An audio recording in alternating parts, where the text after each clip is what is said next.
طب في بقى مقوله يقول لك ورك سمارت نوت هارد. ما بحبهاش.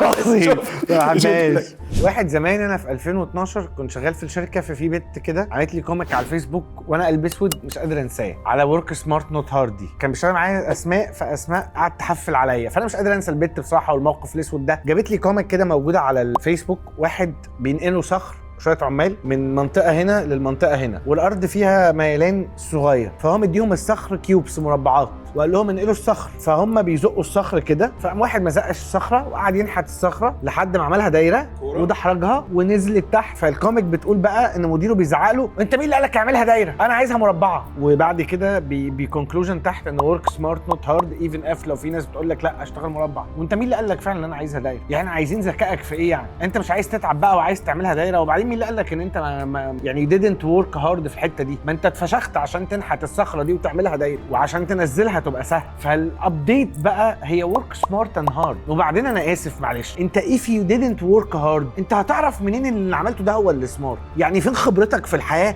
وفين تعبك في الحياه؟ اردح للمشاهدين ولا اعمل ايه؟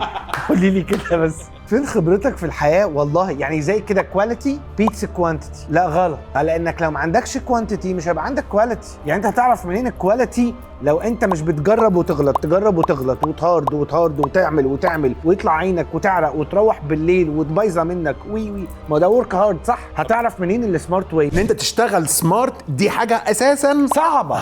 هارد تو جيت هاو تو ورك سمارت، يعني انت ازاي تبقى سمارت اصلا؟ اتس تو هارد. ايوه انت عشان تبقى ذكي اصلا دي حاجه مش سهله، عشان تبقى عارف من اين تؤكل الكتف ما ده سمارتنس، عشان توصل لها دي صعبه.